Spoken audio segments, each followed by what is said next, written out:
नमस्कार दोस्तों, मैं रवि आपका स्वागत करता हूं अपने चैनल रवि टेक स्टूडियो में। तो दोस्तों, आज का टॉपिक मैं लेके आया हूं। अभी इंडिया में बहुत तगड़ा एक हॉट टॉपिक चल रहा है, हिजाब कंट्रोवर्सी।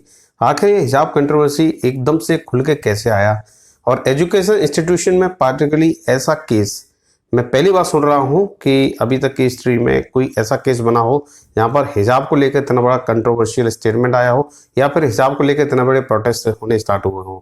और इसी प्रोटेस्ट में जो आग में घी का काम किया भी रिसेंटली, मैं ambassador at large international religious forum freedom के जो हैं रसद हुसैन ने स्टेटमेंट देकर कह दिया कि हिजाब पर बैन लगाना रिलीजियस फ्रीडम का एक वायलेशन है। तो भैया, एक कहाँ पर रिलीजियस फ्रीडम का वायलेशन हो गया, इसको क्लियर वे में जानने की कोशिश करेंगे। हालांकि ये जो मैटर है अभी कर्नाटका हाईकोर्ट के अंडर में है, उस पर सुनवाई होनी है। उसके बाद क्लियरली कोई डिसीजन आएगा कि वाकई में ये वायलेशन हुआ है रिलीजियस फ्रीडम का, या फिर किसी भी कॉलेज के जो ड्रेस कोड होता है उसको बिल्कुल पहनना होता है, कंपलसरी होता है। इस पर पूरा एक डिस्कशन होगा। तो फिलहाल उसको काउंटर करने के लिए हमारे मिनिस्टर ऑफ एक्सटर्नल अफेयर के स्पोक्स पर्सन अरिंदम बागची जी ने भी काउंटर स्टेटमेंट दिया। उन्होंने क्लियर कर दिया है उन साहब को जिनने बाहर से यूएस में बैठ कर स्टेटमेंट दे दिया और इसको एक तरह से इंटरनेशनल मुद्दा बनाने की कोशिश की गई है। उसमें उन्होंने क्लियरली कर दिया है कि ये जो प्रॉब्लम है जो हिजाब वाला, कुछ इंस्टीट्यूशन में कर्नाटका में हिजाब पहना बैन है, क्योंकि वहाँ एक प्रॉपर यूनिफॉर्म कोड है, वो सबको पहनना पड़ेगा।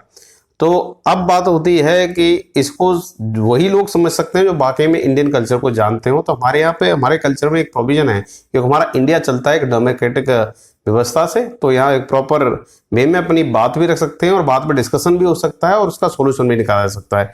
तो फिलहाल इस पे जो भी कमेंट कर रहे हैं जल्दबाजी में, तो एक जल्दबाजी होगी, क्योंकि इसमें अभी प्रॉपर तरीके से एग्जामिनेशन होने हैं और हाई कोर्ट के प्रेजुडिस में ये केस है, अभी इसमें सुनवाई भी होनी है। तो आज के इस वीडियो में हम जानने की कोशिश करेंगे आखिर ये हिजाब का मुद्दा निकल के आया कैसे, और क्या हुआ रीजन जिसकी वजह से इतना इसको हवा मिली और आज एक प्रोटेस्ट के रूप में है।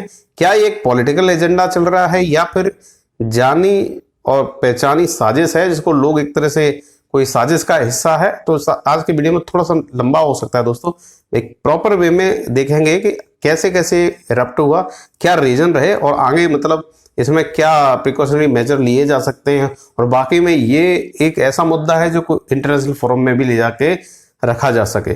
तो दोस्तों, आज का वीडियो थोड़ा सा लंबा हो सकता है, तो डू पेशेंस।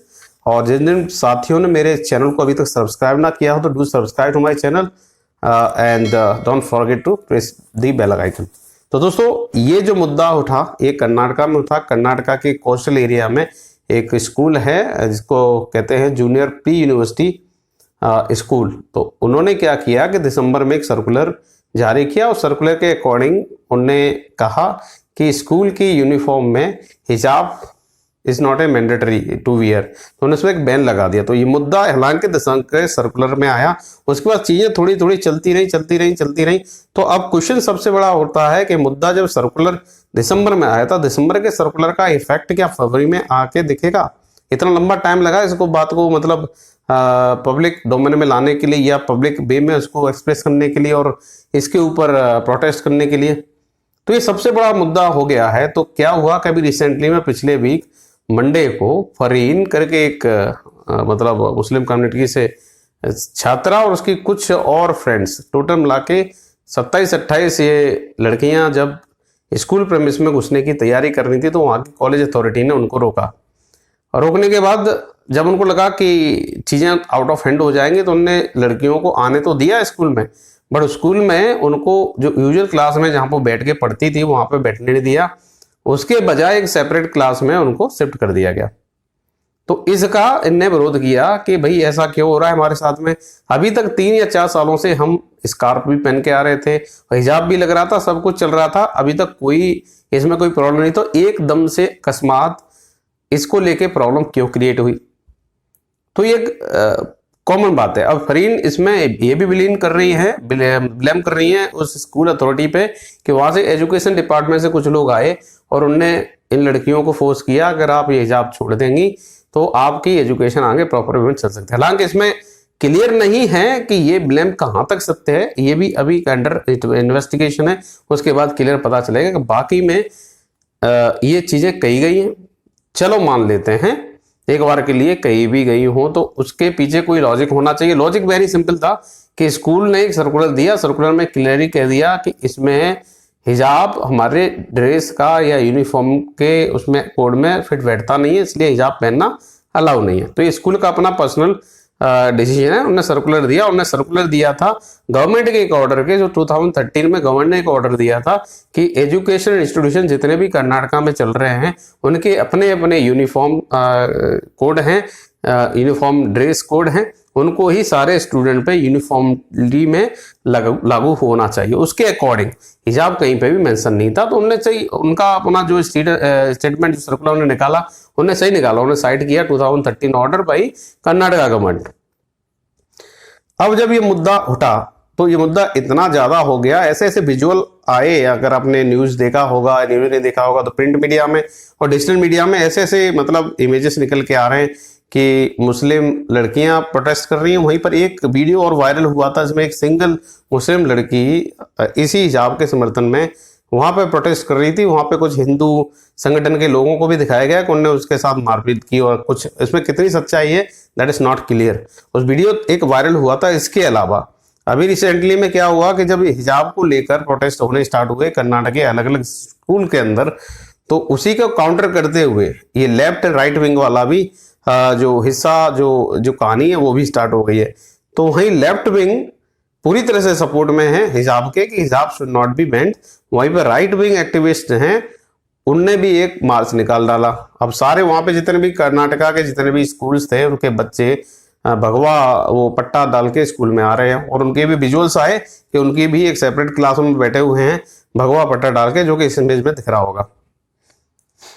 अब एज ए कॉमन सिटीजन हमारे दिमाग में ये बात होनी चाहिए कि क्या ये रिलीजियस प्रैक्टिसेस स्कूल्स में होनी चाहिए। अगर एक पार्टिकुलर सेक्शन ऑफ सोसाइटी के स्टूडेंट्स अगर अपनी रिलीजियस प्रैक्टिसेस को ही पहली प्राथमिकता देते हैं instead of giving first priority to the education, तो कहाँ तक ये सही है, कहाँ तक ये सही है, ये एक पार्ट ऑफ डिस्कशन है। हमें खुद सोचना चाहिए एज ए ह्यूमन बीइंग, अपने आप से पूछना चाहिए कि पहले हमें किताब पे देना चाहिए फोर्स, या फिर हमें पहले अपने रिलीजियस चीज़ों को वहाँ पे एजुकेशन में घुसेड़ना चाहिए।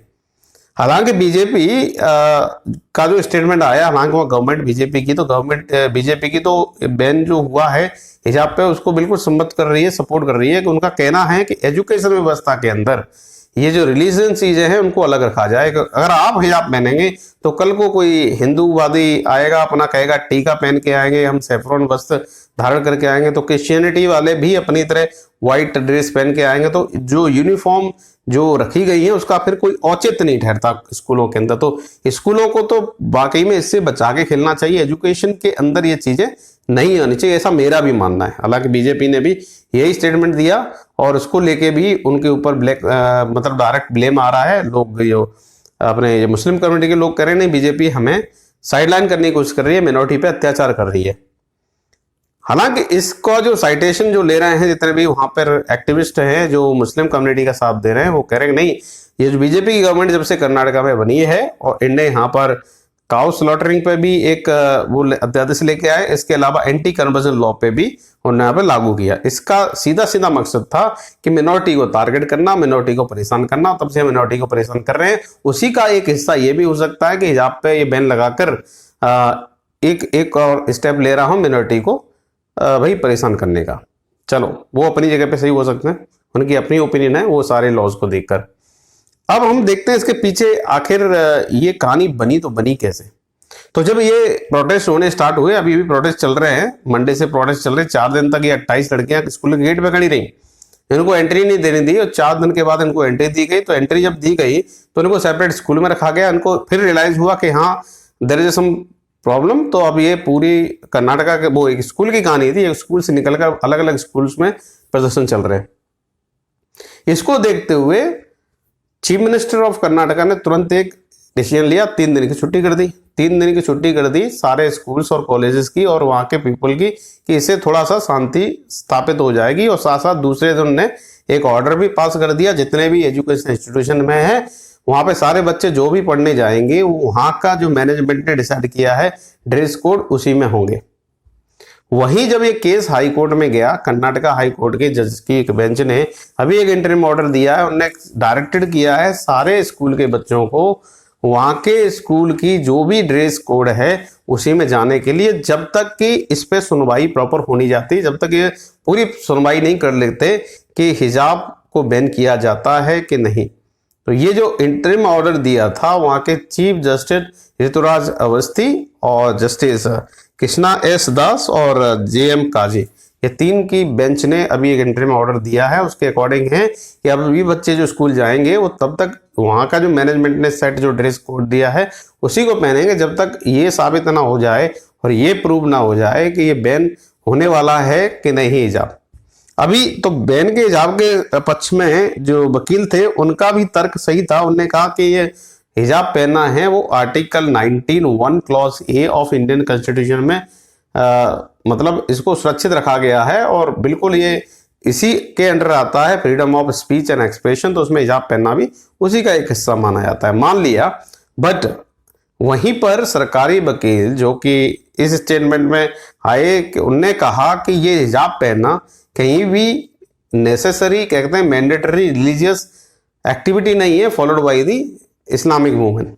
तो वो भी अपनी जगह पे सही है कि कहीं भी ऐसा नहीं लिखा है कि हिजाब पहनना कंपलसरी है इस्लामिक व्यवस्था के अंदर। इसको कई सारे जो धर्मगुरु हैं मुस्लिम कम्युनिटी के ये मानते भी हैं। तो जब ये स्टेटमेंट चल रहे हैं, पैरेलली ये स्टेटमेंट चल रहे हैं, दोनों वकीलों के बीच में बातचीत चल रही है, अभी इस पर और सुनवाई आगे होगी तब जाके चीजें क्लियर होके आएंगी कि आखिर इसमें होना क्या है, मतलब ये बाकी में बैन लगेगा या नहीं लगेगा।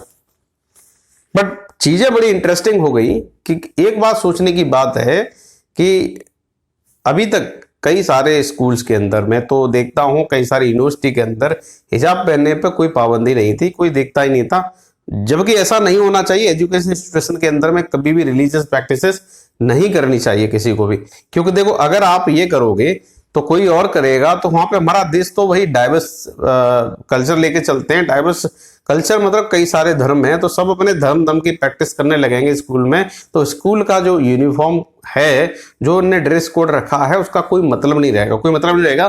तो फिर यूनिफॉर्मिटी का मतलब ही करा। अगर स्कूल ने कोई सर्कुलर दिया, उनका सर्कुलर सीधा सीधा था, उनने सर्कुलर देने का एक ही मात्र मकसद था कि सबको एक जैसी ड्रेस रहनी चाहिए, और यही हम फॉलो करते हैं। हमारे जब बच्चे जाते हैं क्लास 1 से लेकर और जितने भी जब तक पढ़ाई करते हैं, उनका एक ड्रेस कोड होता है, एक प्रॉपर ड्रेस कोड में सबको जाना होता है। तो वहां पे ये बात नहीं होती कि हम बुरके में जाएंगे तो हम भाई कोई अभी अपना जामा पहन ले, एकदम फैब्रिक सेफ्रॉन वाला जामा पहन के पहुंच जाए, या फिर वो व्हाइट वाला पूरा गाउन पहन के चला जाए जो क्रिश्चियन कम्युनिटी को मानता है। अब जैनी लोग वहां पे मतलब जो वो व्यवस्था करते हैं वो तो आधे कपड़े भी नहीं पहनते, अगर वो ऐसे चले जाए तो कहाँ तक ये वैलिड है? ये वैलिड नहीं है। तो हमें एज ए कॉन्सर्न सिटीजन सोचने की यहाँ पे जरूरत है कि भाई हिजाब पहनना कहाँ से कंपलसरी हो गया? स्कूल के अंदर आप अपने घरों पे प्रैक्टिस कर सकते हो, धर्म से रिलेटेड घर पे प्रैक्टिस करो, बट एजुकेशन व्यवस्था को इससे बिल्कुल दूर रखो। अब ये प्रॉब्लम ये हुई कि देखिए अब जो उनने साइटेशन किया, उन्हें 2013 में गवर्नमेंट ने एक ऑर्डर दिया था, उनने अपने सेक्शन 133(2) जो कि कर्नाटका के एजुकेशन एक्ट में आता है, उसके अकॉर्डिंग स्टेट गवर्नमेंट के पास में एक पावर है अपने डायरेक्टिव्स देने की उन सारे इंस्टीट्यूशन को जो गवर्नमेंट के अंदर आते हैं। तो गवर्नमेंट कॉलेज जितने हैं उनके लिए एक इश्यू किया था 2013 में एक ऑर्डर।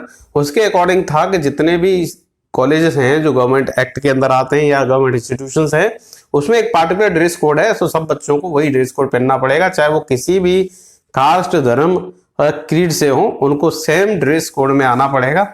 और ये कहीं तक सही है। देखो एजुकेशन व्यवस्था में एक यूनिफॉर्मिटी होती है, डिसिप्लिन होता है, तो डिसिप्लिन के अकॉर्डिंग एक प्रॉपर ड्रेस कोड होता है, वो सब पे लागू होता है, चाहे वो कोई भी हो। पर इंडिया में है तगड़ी भेड़ चाल, यहाँ पे सबके अपने अपने लॉज हैं। कहीं कहीं कुछ लोग तो ऐसे हैं कि वो अपने जो लॉज हैं अपनी कन्वीनियंस के अकॉर्डिंग सिलेक्ट करते हैं, जहां पे उनको आसानी हो रही है वहां पे इंडियन कॉन्स्टिट्यूशन लॉ और इंडियन कॉन्स्टिट्यूशन की दुहाई देंगे, और जहां पे उनको थोड़ी सी परेशानी हो जाए तो उन्हें अपने पर्सनल लॉ चाहिए, भाई अपने पर्सनल लॉ के हिसाब से करेंगे। तो ये कहीं तक देखा जाए कि जो यूनिटी वाली चीज है कि भारत को विकसित करना है या उसको ऊपर लेके जाना है, उसमें सबसे बड़ा रोड़ा यही है, सबसे बड़ा रोड़ा यही है जिसके बारे में मच टॉक अब टाइम आ गया, उसमें बात करनी चाहिए हमको। देखो देश चलता है जब इसमें यूनिफॉर्मिटी हो। यूनिफॉर्मिटी कब आएगी? जब एक जैसी चीजें होंगी, एक जैसी व्यवस्था होगी, तभी होगी। अब ये नहीं कि आप जहां पर आपको परेशानी पड़ रही है वहां पे आपको अपना पर्सनल लॉ चाहिए, और जहां पर आपको लग रहा है कि ऐसा क्राइम करके या कुछ ऐसा एक्ट करके हमको बहुत सारी सजा मिल सकती है, तो उसमें फिर आपको इंडियन कानून के अकॉर्डिंग चलना है। कि इंडियन कानून बहुत लचीला है, फ्लेक्सिबल है, इवन क्रिमिनल को भी छोड़ देता है इंडियन कानून, मतलब वहां पे एक प्रोविजन होता है, वहां से बच जाते हैं। तो ऐसी जगह पे आपको कॉन्स्टिट्यूशन की दुहाई देने लगो, और जहां पे आप फंसने लगो वहां अपने पर्सनल लॉ को पकड़ने लगो। तो इस तरह का जो ड्यूअल चीजें हैं वो कहीं तक मेरा मानना है सही नहीं है। अगर आपको देश आगे बढ़ाना है, यूनिटी लेके जाना है, तो ऐसे में बिल्कुल यूनिफॉर्मिटी होनी चाहिए, सारी चीजों में यूनिफॉर्मिटी, लॉ में भी यूनिफॉर्मिटी होनी चाहिए। तभी ये सिक्का भी उछल के आया, फिर से कोई कॉइन उछला है, यूनिफॉर्म सिविल कोड। हालांकि मैं मानता हूं it is very difficult to implement uniform civil code in the democratic व्यवस्था like in India, where secularism सबसे ज्यादा है और सब तरह के धर्म के मानने वाले हैं। तो यूनिफॉर्म सिविल कोड लाने के लिए बड़ा ही मशक्कत करनी पड़ेगी, मानता हूं मैं, but that is not impossible. होना भी चाहिए, क्योंकि ये जो एजुकेशन में आज ये रिलीजियस एक्टिविटीज का जो फ्लेवर हमें आज दिखा, और जो इंसिडेंस आज ये हुआ कर्नाटका में, जिसकी वजह से बहुत गलत मैसेज गया इंटरनेशनल कम्युनिटी के बीच में, उसमें डायरेक्ट मैसेज गया है कि मुस्लिम लोगों पर इंडिया में अत्याचार हो रहा है, जबकि ऐसा नहीं है। जो दिख रहा है बाहर वो ऐसा नहीं है, अभी भी आराम से सब भाईचारे से रहते हैं, यही सच्चाई है। बट इसको ऐसा प्रोजेक्ट किया गया कि नहीं, इंडिया में मुस्लिमों के साथ में अत्याचार हो रहा है। अब मैं उनसे पूछना चाहता हूं कि ये जो स्कार्फ और ये बुर्का, इस पे केवल इंडिया ने ही पाबंदी लगाई और इंडिया में ही केवल इस पे पाबंदी की बात हो रही है? मैं उन सब तथाकथित जितने भी अपने भाई हैं उनसे पूछना चाहता हूं, क्या केवल इंडिया में ही ये सारी चीजें? बाहर के कंट्री में आपकी जीप पे ताले लग जाते हैं। अगर मैं एग्जांपल देना चाहूं तो इसमें बहुत सारे ऐसे कंट्री हैं जहां पर ये हिजाब और ये जो मुंह ढकने की व्यवस्था है पूरी तरह से बैन कर दी गई है। उसमें सबसे पहला जो स्टेप लिया था तो फ्रांस ने लिया था। फ्रांस ने 2011 में ही बुर्के को पाबंदी लगा दी कि पब्लिक प्लेस पे आप बुर्का नहीं पहन सकते, मुंह नहीं ढक सकते।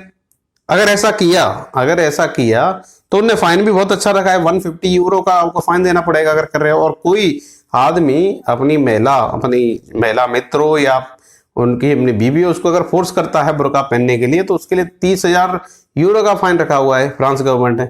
तो वहां पे आपकी जीव नहीं खुलती। उसके अलावा अभी स्विट्जरलैंड में रिसेंटली में कुछ ज्यादा टाइम नहीं लगा है, मार्च 21 में उनने भी एक रेफरेंडम करके वहां पे बुर्के पे बैन लगा दिया है।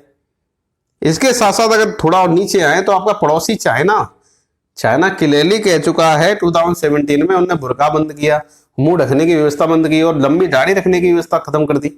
उन्होंने अगर ऐसा कोई करता हुआ पाया जाता है या फिर ऐसी कोई ड्रेस कोड में पाया जाता है जिसपे वो स्टार और वो मून बने हो, तो ऐसे को पब्लिक ट्रांसपोर्टेशन यूज करने की कोई भी मतलब उनको प्रोविजन नहीं है, वो नहीं बैठ सकते। बसें जो चलती है उसमें नहीं बैठ सकते, पैदल जाओ। और उसमें कई सारे फाइन भी लगा दिए अगर लंबी दाढ़ी रखोगे और ये सारी चीजें करोगे। वो केवल ऐसी जहां पे उनके प्रोविजन, जहां पे बहुत सारे मुस्लिम है वहां पे इस चीज को उन्होंने लगा दिया। जैसे जो एक्सट्रीमिटी आती थी रिलीजन को लेकर, बहुत सारा कट्टर था, उसको रोकने के लिए सारे नियम चाइना लगा दिया। चाइना में भी इनकी जुबान नहीं खुलती, वहां भी वो कुछ नहीं बोलते। वहां से भी चले जाओ, अपने पड़ोसी को देख लो, श्रीलंका ने अभी पिछले साल श्रीलंका ने भी इस पे लगा दिया। ये अभी रिसेंटली की बात, ज्यादा पुरानी नहीं, श्रीलंका ने अप्रैल 2021 में ही पारित किया है कि ये मुंह ढकने का जो है, जो पट्टा टाइप का लगाते हैं, तो लागू नहीं है, अब कोई लगा नहीं सकता पब्लिक प्लेसेस में because of the security concern. उनका भी मानना सही है। अब पता नहीं चलेगा कौन क्या करके चला गया। अब आप तो दुपट्टा लगाए हुए हो और पट्टा लगाए हुए, तो कहां से पता चलेगा कि किसने क्राइम किया, कौन क्या करके चला गया। तो श्रीलंका तक कंट्री इसको लगा सकता है, तो फिर आपको सोचने की जरूरत है, आपको इस पर सोचने की जरूरत है। बिल्कुल नहीं होना चाहिए चीजें। आपकी जो रिलीजियस प्रैक्टिसेस हैं अपने घर पे करो, पब्लिक प्लेसेस में ये सारी चीजें बिल्कुल अवॉइड होनी चाहिए। अब इस पे कई भाइयों को एतराज होगा, मेरे स्टेटमेंट पे भी हो सकता है। हालांकि स्टेटमेंट जो भी दे रहा हूं that is available in the print media, मेरा अपना कोई पर्सनल ओपिनियन नहीं है। पर मैं कहना चाहता हूं, अगर आप कहते हो हिजाब पहनने से आपकी रिलीजियस फ्रीडम पे रोक लगती है और कहते हैं हिजाब पहनना अच्छा है, तो आपको पर्दा प्रथा पे क्यों प्रॉब्लम थी? पर्दा प्रथा को भी कुरीति कहा गया था, पर्दा प्रथा को बिल्कुल खत्म किया गया। किया गया नहीं, और उसको आप कहते हैं अंधविश्वास है, ये लोग बहुत रूढ़िवादी हैं, तो आपको फिर क्या कहा जाए? आपको हम क्या कहें? पढ़े लिखे साइंटिस्ट हैं जो बुर्का लगाते हैं, पर्दा करते हैं, इनको हम साइंटिस्ट बोलेंगे। और जो हमारे यहाँ पे जो पर्दा करती है इनको हम कहेंगे कि नहीं तो रूढ़िवादी है, और कहते हैं पुराने ओल्ड माइंड। तो दोस्तों सोचने की जरूरत है। अगर अपने गिरेबान में आप देखो और क्वेश्चन का आंसर लेने की कोशिश करो तो आपको विजन क्लियर हो जाएगा, एकदम विजन आपको क्लियर हो जाएगा कि नहीं, दोनों व्यवस्थाएं, तो बुर्का पहनना, ये लगाना, प्लस हमारे यहाँ पे हिंदू धर्म में बोले तो ये पर्दा करना, दोनों को अगर कुर्तियां कहें तो कह सकते हैं, दोनों को हटा सकते हैं, नहीं तो दोनों सही है, नहीं तो दोनों सही है। अगर दोनों सही है तो फिर ना आप इस पे कमेंट कर सकते हो, ना हम आपके पे कमेंट कर सकते हैं। अगर ऐसा होता है तो किस वे में ये कंट्री किस डायरेक्शन में जाएगा, ये भी सोचने की जरूरत है दोस्तों। इसीलिए मैं कहता हूं कि यूनिफॉर्मिटी लाना बहुत ज्यादा जरूरी है। उसके लिए अब टाइम आ गया, अब सोचना चाहिए, अब सब लोगों को सोचना चाहिए। मैं ये नहीं कह रहा हूं केवल इंडियन गवर्नमेंट सोचे, सब लोगों को सोचना चाहिए। Why they are different laws for different people in the India. मानता हूं डाइवर्स बैकग्राउंड है हमारा, स्टिल वी आर यूनिटी, और रहते हैं तो भाईचारे के साथ में, बट यूनिफॉर्मिटी होनी चाहिए सारे लॉज में, जिससे कि ये साइक का जो मिसकंसेप्शन हो रहे हैं, अब इनका मानना है हम सदियों से पहनते आ रहे हैं, बुर्का सदियों से लगाते आ रहे हैं, हिजाब, अभी तक ये क्वेश्चन क्यों नहीं आया? तो आज ये क्वेश्चन क्यों आया? भाई आज की जनरेशन पढ़ी लिखी है और वो क्वेश्चन करती है, डायरेक्ट उनको कोई चीजें डाइजेस्ट नहीं होती, तो उनका पूछना है अगर आप हिजाब पहन सकते हो तो हम भी माला लगा के, तिलक लगा के और भगवा पहन के आ सकते हैं, फिर ड्रेस कोड का कोई सेंस नहीं है। तो दोस्तों मेरा मानना यह है, एजुकेशन व्यवस्था में ये चीजें लागू नहीं करनी चाहिए। एजुकेशन से ये रिलीजियस प्रैक्टिस बिल्कुल अलग रखना चाहिए। ये अपना पर्सनल चीजें हैं, इसको अपने घर पे करो, प्रैक्टिस करो, पर जब स्कूल में आ रहे तो स्कूल का एक पार्टिकुलर ड्रेस कोड होता है, उसमें आओ और एक जैसे देखो, कहने की बात है। और यहाँ पे अपनी रिलीजियस प्रैक्टिस करोगे तो हमारे यहाँ तो इतने धर्म है, इतने पंथ है कि सब अपनी व्यवस्था लेके यहाँ पे आ जाएंगे, तो कितने टाइप की ड्रेस कोड्स हमें एक ही स्कूल में मिलेंगे। तो ओवरऑल मेरा कहने का मतलब है कि मेरा ये पर्सनल मानना है कि एजुकेशन व्यवस्था को बिल्कुल अलग रखना चाहिए। तो दोस्तों ये सब पहलू थे इसके पीछे। ये स्टार्ट हुआ, इनिशिएट हुआ दिसंबर 21 से, और देखिए उसको निकलते निकलते निकलते कहां तक आया। अब फरवरी चल रहा है, फरवरी में जाके ये पूरी ज्वालामुखी में कन्वर्ट होगा। अब प्रोटेस्ट चल रहे हैं, अब हाई कोर्ट में भी जो सुनवाई होगी, अब पता चलेगा एक्चुअली में कि बैन लगाना कहां तक जायज है, और बिल्कुल जायज है। कहीं तक एक मौके पे देखा जाए तो देखिए, आप अगर ये पहनते हैं तो दूसरे लोग कुछ और पहनेंगे, उसका रेसिप्रोकेशन हुआ कि इनने बुर्के पहन के वहां पे प्रोटेस्ट किए, तो उसका राइट विंग वाले लोग निकल के आ गए, वो अपना भाई पट्टा सेफ्रॉन पहन के घूम रहे हैं। उसमें फिर हाईकोर्ट को इंटरवीन करना पड़ा। उन्होंने कहा नहीं, कोई भी स्टूडेंट जो भी स्कूल में जा रहा है पढ़ने के लिए, तो ना तो वो सेफ्रॉन पहन सकता है और ना ही ये बुर्का पहन सकता है, ये हिजाब पहन सकता है, ना ही किसी तरह के रिलीजियस झंडे लेके जा सकता है, जब तक इसमें पूरी तरह से सुनवाई नहीं हो जाती। तो दोस्तों ये एक मैटर है, अभी हाईकोर्ट के अंदर में है, देखते हैं इस पे क्या निकल के आता है। फिलहाल कहानी बड़ी रोचक है और बिल्कुल इस पे हमें अपने आप को इंट्रोस्पेक्ट करने की जरूरत है कि कहां तक ये वाजिब है एजुकेशन में धर्म को जोड़ना। हर एजुकेशन में आप धर्म को जोड़ते हैं, then it is going to be very very disastrous for the country, not for the country, for the entire humanity। इसमें सोचने की जरूरत है दोस्तों। इसको मैं केवल आप पे ही छोड़ता हूं, आप इस पे सोचिए। अगर आप कोई फीडबैक देना चाहते हैं, do write in the comment section, I would be much more happy to know your opinion. If any question, any doubt is there, that also you can write in the comment section. I would be happy to address all those queries। तो दोस्तों आज के लिए इतना ही। जितने भी भाइयों ने मेरे इस वीडियो को अभी तक सब्सक्राइब ना कहा हो, चैनल को सब्सक्राइब ना किया हो, तो आप सब्सक्राइब कर लें। इसी तरह के और वीडियोस भी मैं लाता रहता हूं, तो ऐसे वीडियोस को देखने के लिए do subscribe my channel, don't forget to press the bell icon. तो मिलता हूं अगले वीडियो में एक नए अपडेट के साथ, तब तक के लिए नमस्कार, जय हिंद, वंदे मातरम।